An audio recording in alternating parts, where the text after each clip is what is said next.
This is what I've always wanted.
So how many of you did this one?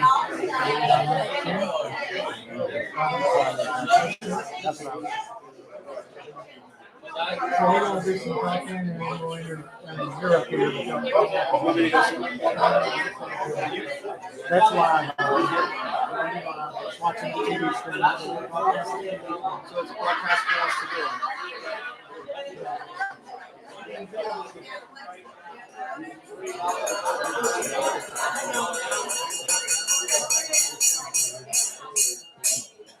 That works great. Until you break the glass.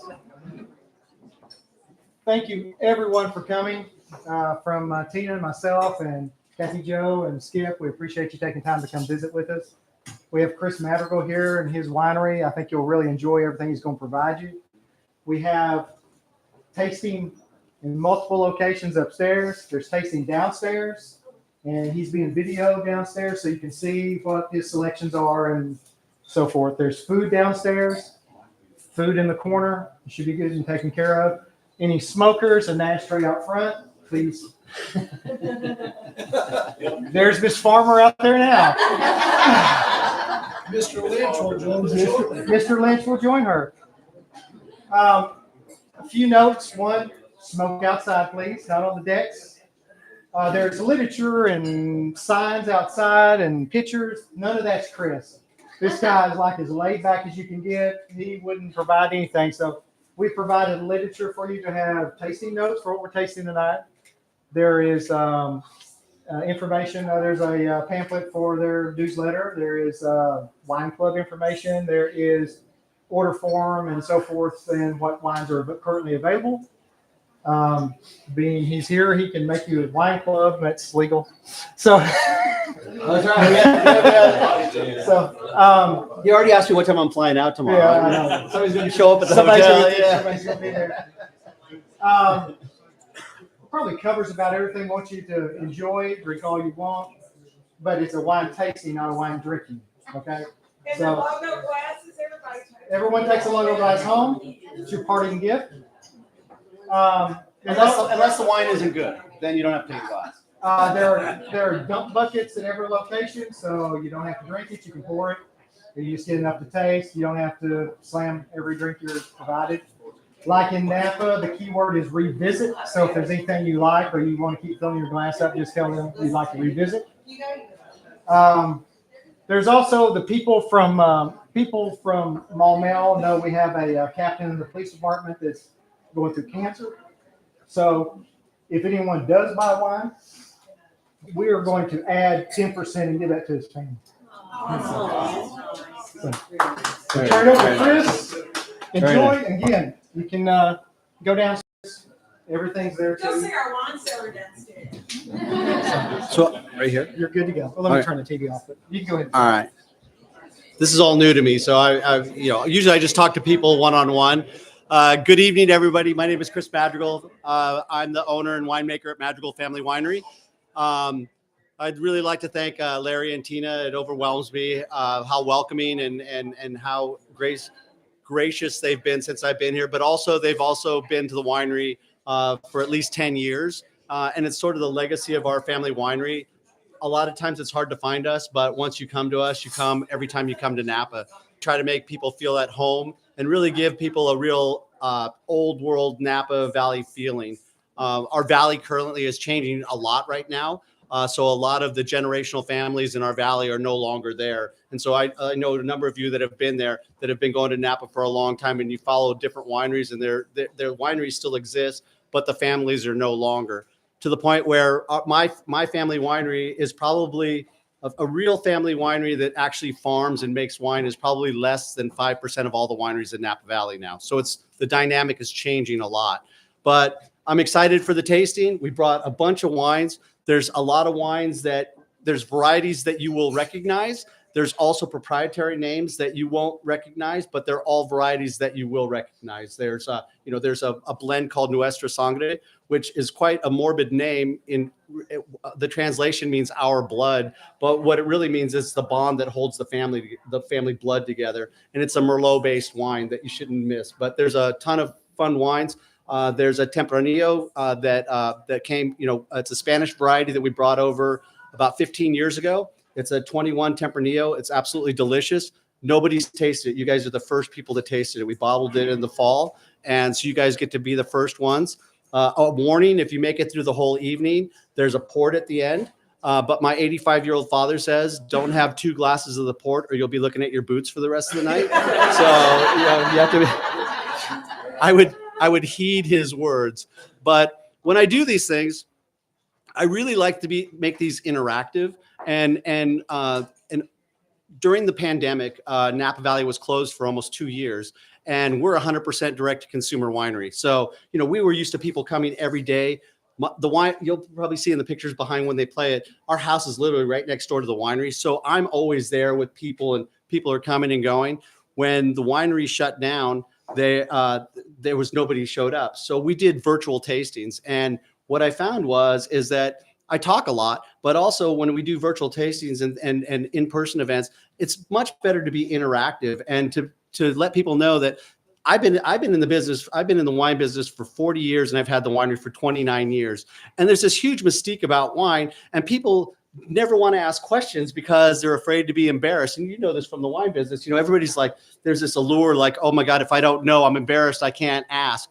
And this is a really great interactive experience where I would love questions. And if there's something that's been on your mind, there is no dumb question in the wine business. There's only good questions that you can get answers to. And I've been on both sides, on the grape growing side and on the wine side. So if there's any questions you have, I'd love to answer questions. But I'll give you a little bit of background on myself. My family came to Napa Valley in 1938 from Mexico. They were the first immigrant Mexican family in the Upper Napa Valley. At the time in the 30s, the immigrant population in Napa Valley were all Italian farmers. And so basically, my family grew up alongside Italian immigrants. So my Mexican food cooking skills are awesome, but my Sunday gravy is just as equal from all that. So we started out as a migrant farm working family. My father was one of 12 kids, and they worked, Napa Valley was not only grapes, because during Prohibition, only the Christian brothers were allowed to make wine. So in Napa Valley, it became equally grapes and walnuts and prunes of all things. And so my dad grew up with his brothers and sisters picking walnuts and apples and prunes and things like that. In 1957, when my father graduated from high school, Napa Valley was like any rural farming community anywhere in the United States. It wasn't the Napa Valley of today. That didn't really happen until the 74 Paris tasting. So a lot of those kids that were working on the farm, they wanted to get off the farm. And what did a lot of those kids do? They joined the military. And so my father joined the military. He was a career serviceman. I was actually, even though I'm 3rd generation Napa Valley, I was actually born in Fort Campbell, Kentucky. My father was 101st Airborne. And when he went to Vietnam, we were stationed in Offutt Air Force Base in Omaha, Nebraska. And kind of being little in those 2 places, my dad would always say, we're going back to Napa Valley and growing grapes. And at times we were living behind a cornfield and different things. And the concept of Napa Valley and grape growing, I couldn't even imagine it. When he finally retired, when I was 10, we came back to Napa Valley, and we moved to Napa Valley. And my father was sort of like, he retired from the military, and he was sort of like a gentleman farmer. He kind of took care of neighbors' vineyards and things like that. I grew up, graduated from the same high school he did, went to UC Davis. And when I came back, I wanted to do anything but make wine. And so I was a union carpenter for a couple of years. And it got to the point where I loved the job so much. But if you know the Bay Area, everybody has to commute everywhere. So it was a 2-hour drive each way. And it was definitely not going to be my life. My dad said one day, he goes, well, we can form a business and you'll never have to commute again, but you're going to make less money. So we started managing vineyards. So in Napa Valley grape growing, most people that own vineyards don't know how to take care of a vineyard. They have no concept. They've never grown up on a farm. They don't know how to work a vineyard. They're really good at making money, but they're not so great at taking care of vineyards. So there's a lot of vineyard companies in Napa Valley. So we started in 1986. And, I often think that you have to be prepared and really, really good at business, but also it takes a little bit of luck. And in our very first year, our first 2 clients were a winery called Clopagas and Duckhorn Vineyards. And most of you are probably familiar with Duckhorn. Duckhorn's now the 7th or 9th, it might be 9th largest winery in the United States. And so we started off on the ground floor with Dan Duckhorn. We developed all their vineyards in Napa Valley and in Anderson Valley. And it was really the big start of our career. So when there was something called, do you guys all know what phylloxera is? Does that term even have? So phylloxera is a root louse, and it comes from the United States. And so we actually killed all the vineyards in Europe. Our root louse killed all the vineyards in Europe. We were the problem, but we were also the cure because our our wild American grapevines are resistant to phylloxera. So I don't know if you guys all know this, but every vine in the vineyard in most of the world has a top half and a bottom half. The bottom half has Vitis americana, which is American rootstock, and the top is the variety that you're growing.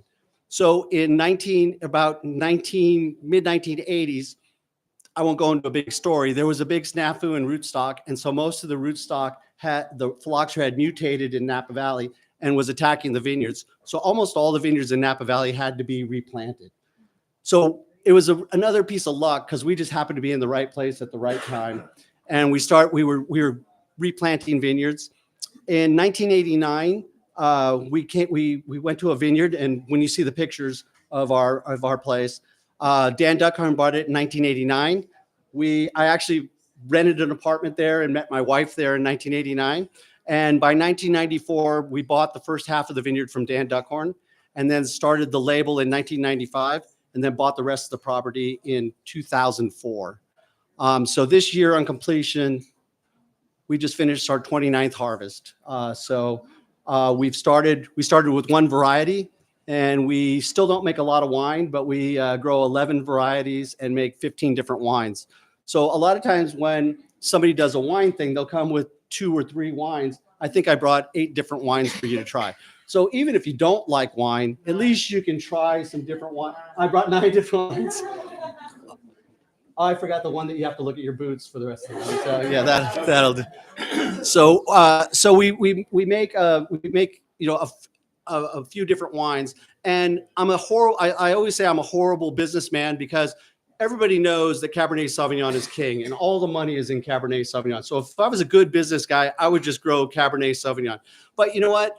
To be honest with you, all these wines that you're drinking, I actually drink these at home, and I'm pretty selfish. So I make the varieties and the wines that I like to make and I like to drink, and just thank God that everybody else likes them and they buy them. So they do sell. So once I I could go off course here, but people genuinely enjoy them. And so when you see the list there, you'll see a list of wines. And when you get to the red wines, it goes from lighter bodied wines. Everybody knows what lighter to heavy bodied means. So from lighter bodied to heavier bodied. Our first original wine is Petit Syrah, which is a variety you may not be familiar with. It's sort of an old world Rhone wine, a grape that they don't even grow there anymore. It's not like anything you've ever tried before if you haven't. Most of the Bordeaux varieties are like cherries and chocolate and cassis. This is more like blackberry jam and anise or like licorice characteristics. It's a big, heavy wine to try. It's well worth trying. We just finished our 29th vintage. Last year was our earliest harvest, and we usually pick between September 1st and October 30th. By Halloween, we're supposed to be finished. Last year, we finished by September 25th, the earliest harvest in my career. This year, we didn't start until 5 days after we ended last year. And so I was really worried about even coming out here because our projection is we would still be crushing grapes by Thanksgiving. But the weather was perfect and everything. The hard part was everything ripened at the same time. So it sort of compacts your work schedule. But as of leaving on Friday, no Napa guy is ever going to tell you that this year is worse than last year. They're always going to tell you it's a better vintage, it's the best vintage ever. But I'm just telling you, I gauge it by the smell of the winery, and it could be the best smelling winery in the 29 vintages that I've been working on. So it's really a great, exciting year. The wines are great. We're just going to have to work later in the year to get through it. But I'm trying to think of what else. I would love questions if you have questions, or if I can. The cab you were talking about. What's that? The cab, it's full body. Is it really dry? Okay, so that's a great question, right? Because almost all Napa Valley wines are dry wines, right? So there are wines that like people grow up with sweet wine, right? And that's residual sugar left in wine. Okay. You can have a wine that perceives as sweet and it's dry. So that is considered fruity. If it has sugar in it, then it's sweet. So I would say all these wines are dry. But if you taste that cab, it's a fruity. It almost has that perception of, cherries and chocolate, and it has a sweetness to it, but it is completely dry. All the fermentable sugar is gone. Any other question? Can we buy wine by the bottle from you tonight? So we sent a bunch of wine here, but we realized you guys are going to drink a lot of wine too. The plan was if there was wine left over, we could figure out a way to sell it. But it looks like you guys are a pretty good crowd, and there probably won't be a whole lot to do that. So probably, what's that? We ship to Arkansas. The Arkansas thing is not a problem. It's just like a lot of alcohol laws in Arkansas, we don't direct shipped in. We have a third party shipper. I don't know if he can hear that, but we have a third party shipper that can legally ship into Arkansas. We were just in Paso Robles. We only found one that had a license to ship. Right. You have to, that's the key word. You have to have a license. So we have a third party shipper that has a license to ship. Yeah. Join their club. Right. Yeah. Can And I find you on the Vino and if they ship? can you what? Find you on the Vino and if they ship? Yes. You can find us on the thing, like you mean the internet? The Vino, the app. The hat. Oh, no. Oh, you'll find reviews on it, but you can't order through that. Yeah. We're 100% direct to consumer. It comes completely out of the winery. We encourage you to come and visit us, because once you come and visit us, you'll be sold. I mean, the wines are great, but also coming to see us, like Tina and Larry, most of my clientele have been coming for years and years and years. I have wine club members don't even belong to anything for Costco, maybe for 25 years, but I have wine club members that have been 25 years in the wine club, and you'll never find, and these guys can tell you, we're not salesmen. We make good wine and it sells itself. When have we ever talked about sales of wine when you're there? We talk about everything else, but in fact, I don't even talk about wine. We just drink wine. That's Some of the ones that I love, these out of. yes, sir. So, does your vineyard produce all the grapes that are in all these wines? Yes, we have it's a 40-acre estate, and so we Is that complicated? what's that? Is that complicated? To have All the different grapes? Oh, well, I mean, I've had the vineyards, I've been on the vineyard since '89, so I know where everything's at, I know where it's at. But it's 100% estate fruit that comes. We sell. So we have 30 acres, so we sell about half of the fruit. We only make about half of the wine. But yeah, it's all 100% estate.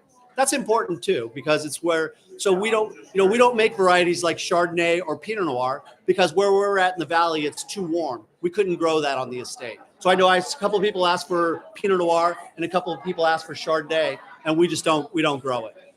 Yeah. But yeah, 40 acres. And so you guys know there's probably some farmers in the room. And when a grape grower from Napa Valley says they have 40 acres, a real farmer here looks at it like 40 acres. That's not farming, right? So I always see that look in people's eyes when they give you that. Oh, that's not farming, 40 acres, right? Well, I'll give you an example. So farmland throughout the United States is between $2,000 and $12,000 an acre. Anybody can dispute me on it, but it's pretty much right around there, maybe a little bit more. Does anybody have any idea what 1 acre of farmland costs in Napa Valley? Any guesses? It's $550,000 an acre for one, and you have to have 10 acres to build a winery, and you have to have 20 acres to build a house, because we live in an ag preserve. So before you build anything, you're $11 million in real estate just to begin with. So when you ask why I can't make a wine for $10 a bottle, the economics are, if I don't sell a bottle of wine for $40 a bottle, I lose money. It's crazy economics. I tell these guys, I tell Larry, the old adage, the worst investment in the world is a restaurant. I say, nay, it's a winery. It's definitely much more complicated than a restaurant, for sure. What's that? Yeah. Oh, yeah. Larry always loves this one. The big joke in Napa Valley is, well, there's kind of two jokes in Napa Valley. The big joke in Napa Valley is, how do you become a millionaire in Napa Valley? You start with $1 billion. You know, that's how you become a millionaire. And then the other big joke in Napa Valley is, you know, the rivalry between Sonoma and Napa, and all the Sonoma people, they're always saying, Sonoma's for winemaking, Napa's for auto parts. That's their saying. So I hope you guys have a great time. I'll be around. I'd love to answer any questions if you don't want to ask them in this. But I really enjoy being here. They were all worried about the rain. That was great. I mean, the weather's nice and it's beautiful. What a beautiful area to be. And so I'm really excited to be here. And please enjoy the wines. Please ask me questions about. There's not a lot of people that know about all those wines. So if you have questions about the wines, I'd be happy to answer them. And I hope you have a great time and hope you come to the winery. I put cards out and I'll put more cards. It's not a sales thing. Please take a card. Even if you don't come to our winery, it's always good to send an email and say, hey, when I come to Napa, where should I go? And there was a couple downstairs just a little bit ago. They've been to Napa a lot. And I asked them if they've been to a place called Schramsberg. And Schramsberg is a sparkling wine facility that's near our house. Probably the best sparkling wine in the United States. But people that have gone to Napa a bunch of times have never been there. And they're missing one of the best sparkling wines and tours in the valley. So please take a card and send me an email. And I won't ignore your email. I'll tell you where to eat because there's great places to eat and drink. So I hope you guys enjoy. And a toast to Larry and where's Tina for hosting this event and everybody that's here and to being in Arkansas. Cheers. We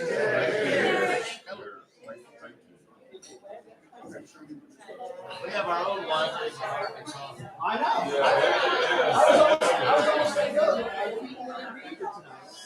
Oh, yeah. Wait a minute. I don't know.